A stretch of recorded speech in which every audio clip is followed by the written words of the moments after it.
Well, some drugs already on the market are proven to be safe have been looked at as possible treatments for COVID-19.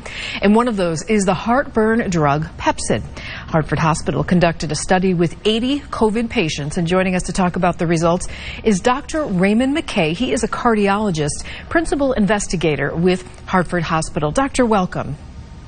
Good afternoon, Lisa. Thank you for the opportunity to speak. So tell us about the study. So as I'm sure you know, there are many medications that are currently being tested to see if they have any therapeutic benefit in patients infected with COVID-19.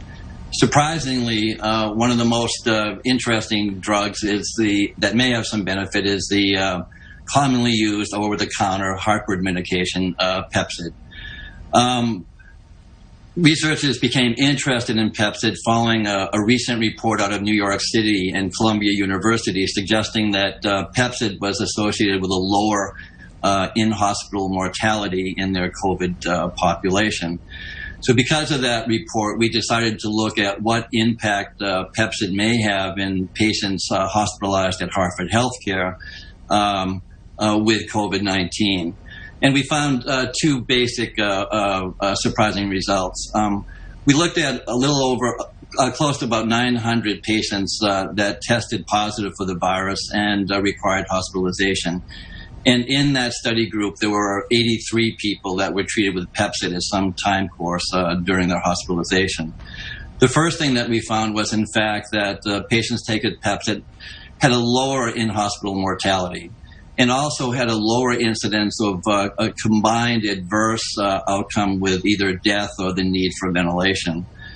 Mortality was decreased by about 45%, and the combination of death and ventilator use was reduced by about 48%. The second finding was that we found that patients taking Pepcid had a lower levels of certain blood tests that are associated with poorer outcomes in the COVID population. Those are some great results, Doctor, I have to say. So what does this mean for the treatment of COVID going forward? Well, we're excited about our results and pleased that our results had corroborated earlier reports. But I really need to emphasize the idea that neither our study nor any previous study has shown a definitive benefit of Pepcid in the COVID population. Our study is what we call a retrospective observational study, and what that means is that the results that we found could have happened by chance and not simply by true physiological benefit.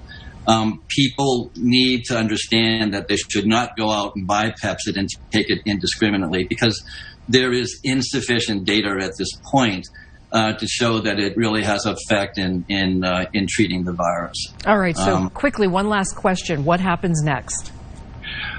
We're waiting for the results of randomized prospective trials that have been initiated in New York that will give us much more definitive evidence for either a benefit or no benefit for the drug.